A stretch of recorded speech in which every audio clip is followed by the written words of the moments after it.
quarter. This is the first offensive drive for the Penn Kingsmen as Chase Osborne got an early interception off of DJ Wilkins. That was his 9th interception on the season. 3rd and 4 for the Kingsmen on the Maryville 22, moving from right to left on your radio dial computer screen. Camden Bone, shotgun formation, takes a snap and fakes the handoff to Vakala. He's still on his feet, facing some pressure. Now flushed out to the far side. He's going to fire downfield. He's got a man open in the end zone. It's Nate Miller. Touchdown, Penn Kingsmen, 9:23 left in the opening quarter. Welcome to the Week 1 Penn preview here on the Regional Radio Sports Network as football is finally back here in the state of Indiana. Cory Yeoman, head coach of the Penn Kingsmen, joining us as he enters his 13th season at the helm of the Penn program. Coach, first off, always great to see you, great to talk with you here. Practice looks like it's going pretty well. It's fun to be back, isn't it, Adam? Oh, absolutely. How'd the scrimmage go last Friday? Let's start there with Crown Point on Friday night. Well, number one, it was great to play somebody else, and I think everybody in this football team would say it was time to play somebody else, and instead of banging around with your buddies all the time, that's fun to do for a while, but you want to play against somebody else and test yourself against another opponent, and that was exciting. Was there anything that stood out maybe as from a coaching staff's perspective? What's, I guess, the process from what you're looking for in a scrimmage situation where doesn't matter what the score is at the end of the night? Well, and again, a scrimmage is handled much differently than a ball game because we kind of script a scrimmage and what we want to do. We don't game plan against Crown Point like we would game plan against in a normal game situation. So it has a lot more to do with us during that than it does about them. So and maybe a normal situation that you would do something, you don't necessarily do it because you want to see this play run against this front or want to see this front being run, and you normally wouldn't do that in that scenario. But it's to see certain people on film doing certain things. So that's the approach of a scrimmage, which is much different than a ball game. Well, and now let's take a look and kind of preview this week, this Friday night, as the season kicks off officially. Week 1, Valparaiso, the 18th straight season that you guys have opened up against the Vikings.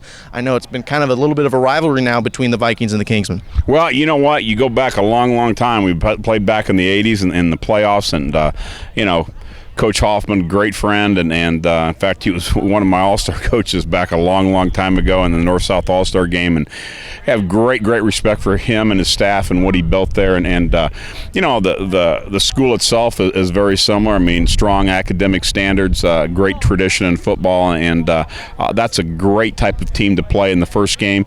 And every other year it's going to be a road game, and you're going to have to travel a little bit, and it's going to be very similar to what takes place during the tournament.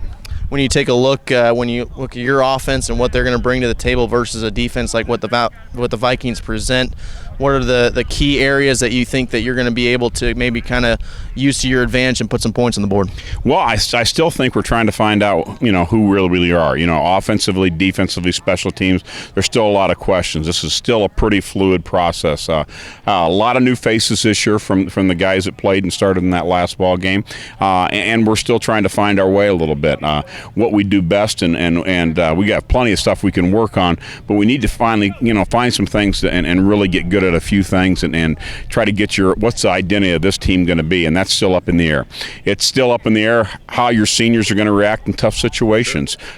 They've done a great job in the offseason and leading and doing those types of things, but again, in the heat of the battle, how are they going to respond in tough situations, and that's why you schedule teams like this. And then, if you take a look at our non-conference schedule, there's some powerhouses on there, and that's by design. Defensively, you mentioned some new faces. I think a lot of the new faces are going to be on the defensive side of the ball in terms of you had to replace so many starters from last year. Kobe Woods moves to inside linebacker. You keep Zach Main on the defensive line. What can we expect from the secondary and the rest of the team? Well, we had 3 starters back with Ben, who we moved to offensive tackle, place he played his sophomore year. Zach Main stayed put at defensive end, and Kobe moved from defensive end, defensive tackle to inside linebacker. So, 10 new positions, 10 new faces, but, that's the way it goes around here.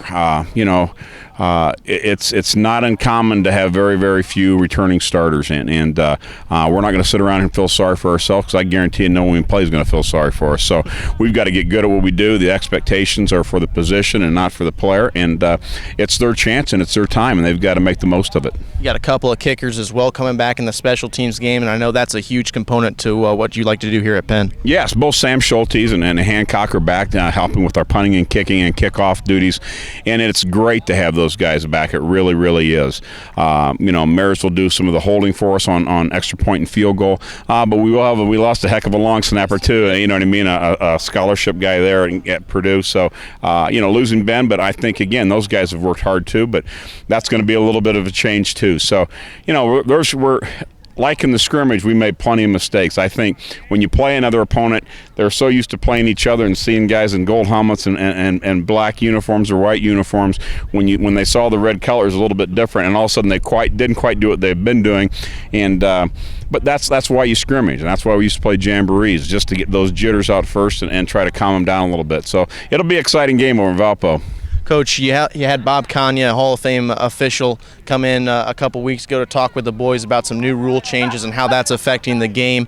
Talk a little bit about targeting and spearing and the way that this game is progressing and how important it is to have an official and a Hall of Fame candidate like Bob Kanya come in and talk to the boys. Well, we're very, very fortunate, and to be honest with you, most officials are doing it not because of the great salaries they make, because that's not the case. They do it for the love of the game and wanting to give back to the game. And a lot of these guys, when you're done playing, maybe in high school or college, that's a way to give back, whether you're coaching at a youth league or a junior high or at the high school level, or helping with officiating. It's a huge thing. So, Bob comes in and talks to our guys every year about points of emphasis, and we have different crews come in at different times and watch practice and point out the important things.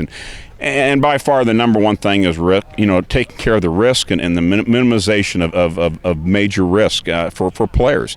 And why do you coach? Because you love working with goal-oriented young men that compete and work so hard, and you're so impressed, and it's a great honor to be around men like this. So when you're doing that, you want to protect them too. You care about them. I mean, being a parent, and whether you're a parent or not a parent, you care about these guys that do this, and that's what the game needs to do. And we need to protect the game and take care of the game, so that's exactly what we will do. All right, Coach, break it down for us. 3 phases of the game Friday night. How do you get it done? Well, I think, first of all, offensively, we've got to take care of the football. And people say it's a cliche, and to move the sticks, and they're gonna make some plays. They're gonna have some big plays against us, and we may have to punt the ball at times.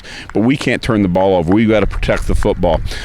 Defensively, I think everybody's got to do their part and minimize big plays, sure, and force the Vikings to 15-play drive us or something like that if they're going to beat us that way, but not give up big plays by someone, a new face, a new assignment, getting in the wrong spot and letting an explosive wide receiver or explosive back gouge us with a big play. And then special teams, again, we need to take care of field position and be able to win the special teams battle. But we've made a living here for a lot of years, and there's a lot of trophies in the trophy case inside because of great special team play here. And we've got some work to do on that level, and we've got to get better at all those phases. And that's the bad part about the scrimmage. You can't go live on special teams. So, again, that's going to be kind of brand new for a lot of those positions. So special teams has got to make some plays for us. Coach, best of luck. We'll see you Friday night. Thanks, Adam. Cory Yeoman, head coach of the Penn Kingsmen, join us here on the Week 1 Penn Preview on the Regional Radio Sports Network. I want to remind our listeners you can listen to the game live on 91.1 The Globe, 95.3 Michiana's News Channel, and of course right here on the award-winning Regional Radio Sports Network.